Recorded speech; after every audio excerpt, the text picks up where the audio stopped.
Welcome to the Unarmored Talk podcast, everyone. If this is your first time listening, welcome, or watching on the YouTube channel, welcome. And if you have been, again, listening or watching for the past almost 5 years, or just over 5 years by the time this episode is published, thank you so much for your loyal support. This is the first exciting, brand new collaboration with this amazing organization called Bow Timers, and together we're going to launch a special series called Turning Surviving into Thriving. We have our first guest. Her name is Dr. Sanaz Solomon, and she is a lot of things. And I'm going to let her tell you guys a little bit about herself.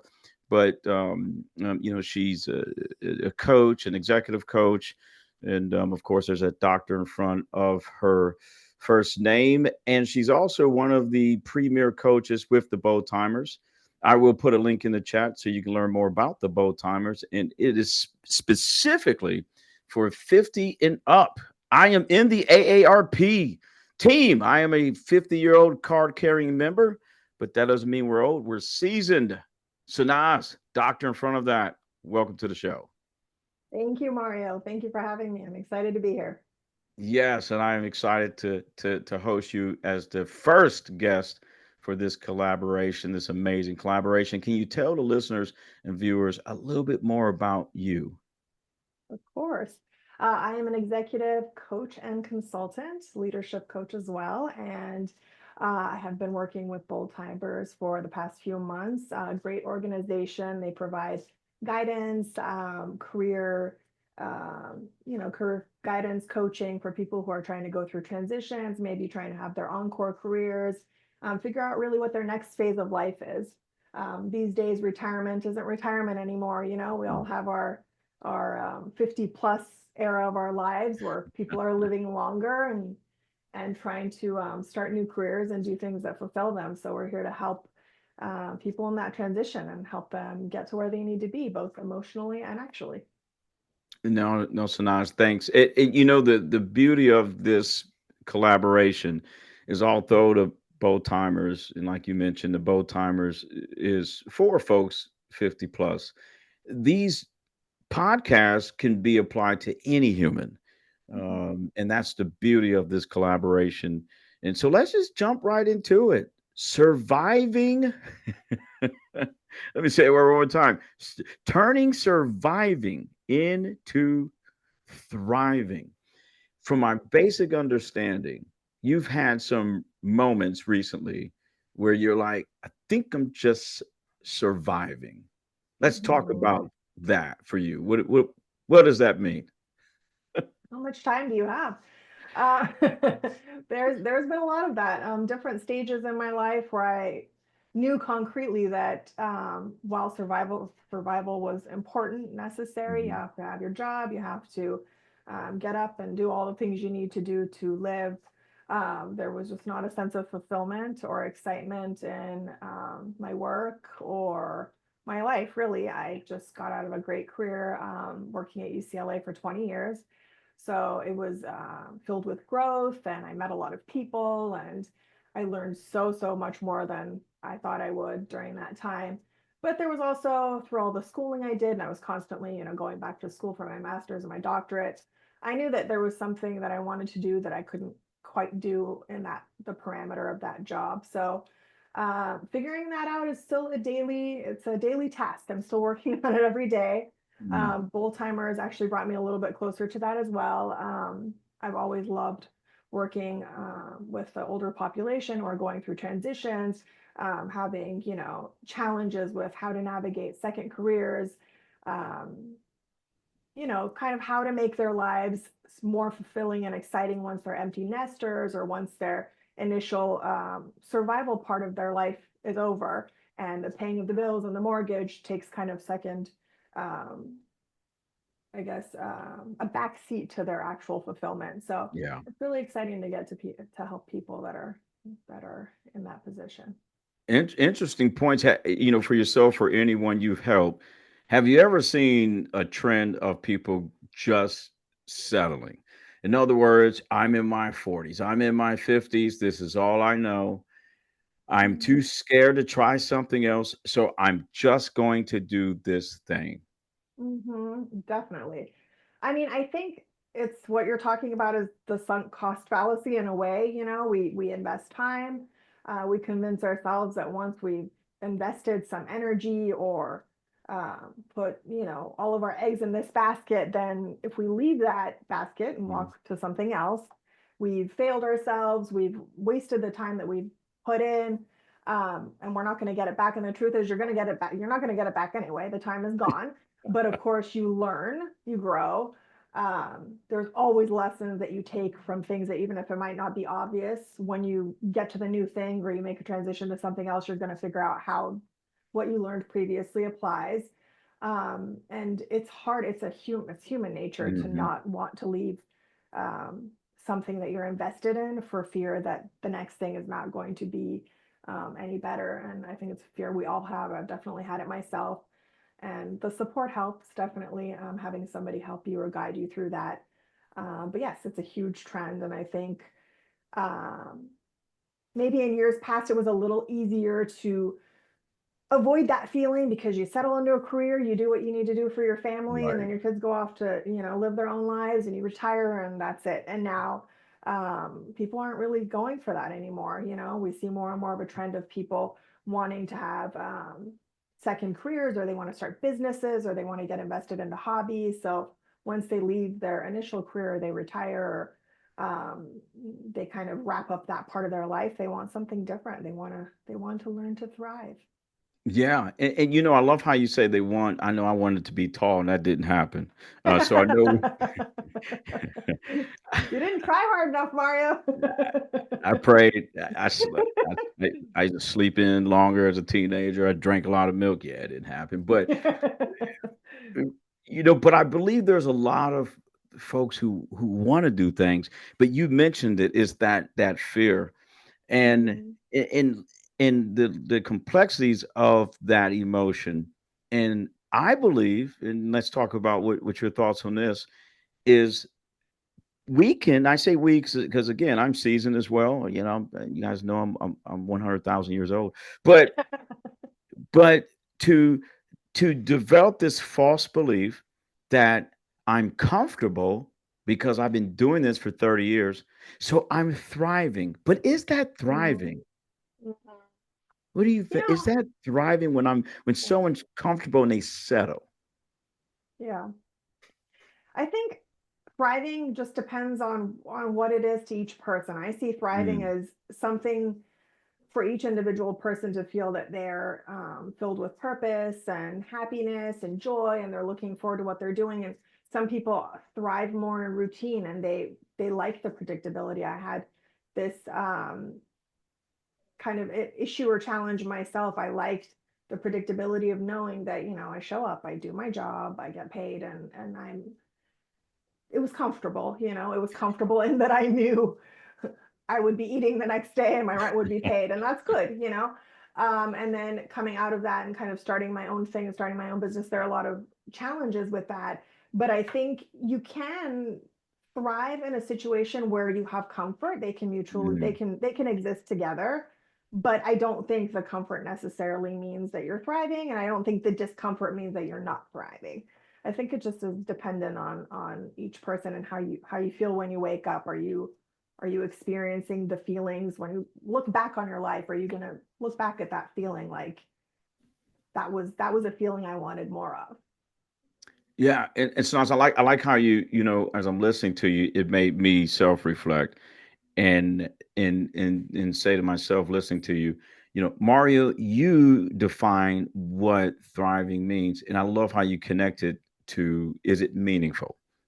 Hmm. Is it meaningful to me? In other words, when I do something or a career, an occupation, or make a change, is it meaningful where I go to bed at night, I'm going, "Oh, hell yeah, I can't wake up tomorrow to do it all over again." Yeah. Have you ever had a moment where you were doing things, you're going, "This is not meaningful." Oh yeah, yeah. And how did you navigate that? More of those moments that I can count. Um, I think it's hard to come to that acceptance. There's a lot of denial.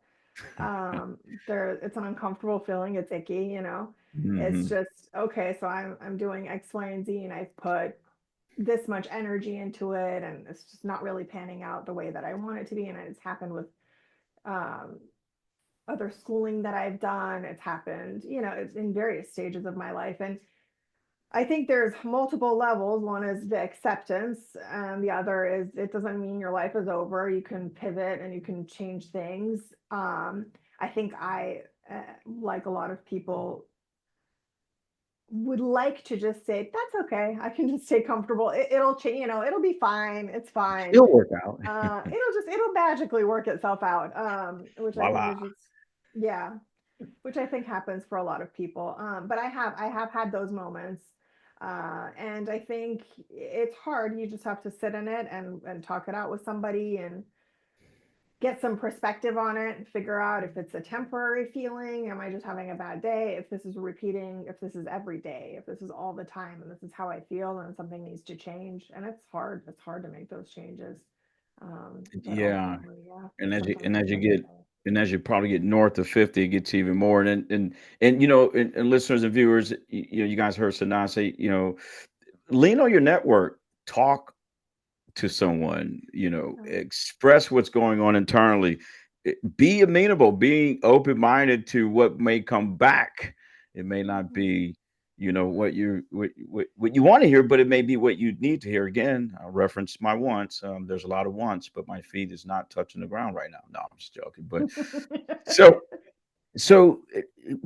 another thing, fear, that powerful emotion called fear. I mean, you are an example of someone that you even said it. Hey, I've done things in the past that were meaningful to me. I mean, that were not meaningful, and that fear of making a change. I believe a lot of folks can't get past the fear. How did you get past that emotion of fear, where that fear did not paralyze you in making the change? Ooh, yes, the good questions. Yeah.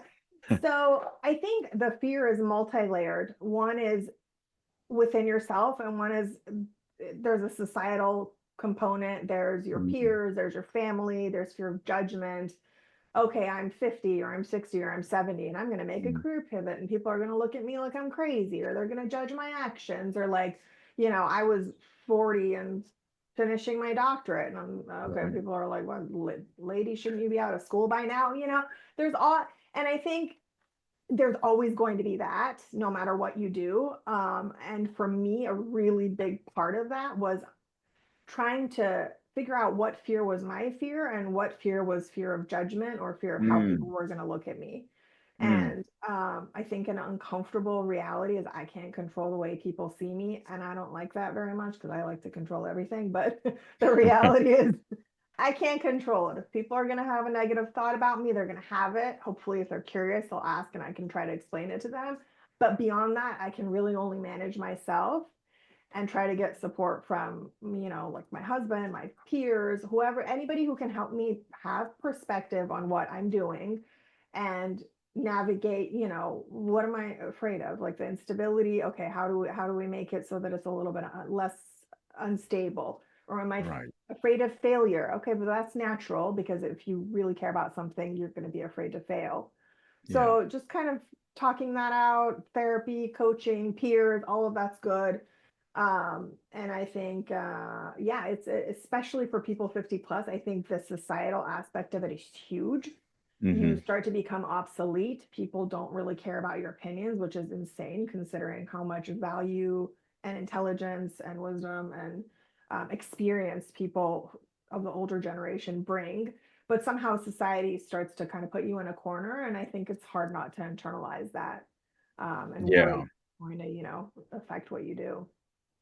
Yeah, the way you articulated, what fear is mine, what is a societal fear, why do I fear that's critical. I've never done that. I've never, especially being 5 foot nothing. There's always a level of fear when you're younger and you walk in, you're like in your 20s and you walk into this room and shortest person like 5'8". I'm like, why do I fear this? And and so I love that for listeners and viewers, how to intentionally break it down for yourself and don't allow it to prevent you from moving forward. And then the other component you kind of mentioned at the end was when you get in your 50s, you're rapidly approaching your 50s, you arrive, you get the AARP in the mail, and off you go. I'm seeing it in social media, and I'm a content creator. And when I see these videos on either Instagram, TikTok, your mama talk or daddy talk or whatever, I'm seeing these folks are in these corporate offices at work going, um, Gen Zer, or millennial, what is your slang? And then how do you say this, Gen Zer? And then Gen X. I mean, I'm sorry, Gen Alpha, but they don't say Gen X. And I'm a Gen Mhm. X. I'm like, dang, they just said we're just dead. Mhm. If you're Generation X, if you're born from, I think it's Gen X is from 65 to 80.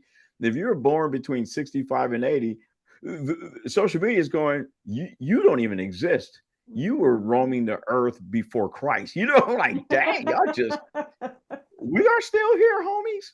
Yeah, yeah, great, great absolutely. points. So, Mhm.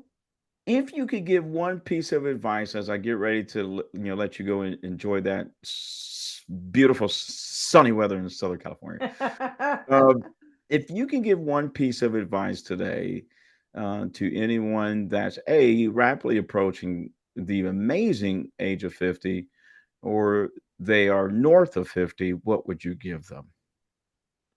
I think my advice would be to really try to reflect on yourself, understand a little bit about who you are, what your next steps are. Try to silence the noise of your surroundings and society telling you that you don't matter, or your time is up, whatever. Yes, what you're saying is absolutely true. I see it on social media as well, and in the media in general, and it's kind of eye rolling. It's ridiculous. We know it's not the case.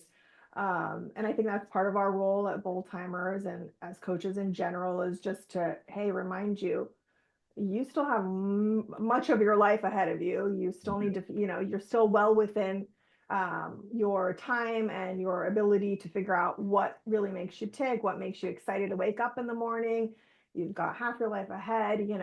Really focus on what can make your days feel full and happy and fulfilling and joyful. And I think part of that's just getting to know yourself and talking it out with people, and getting support. Bold Timers has a lot of resources.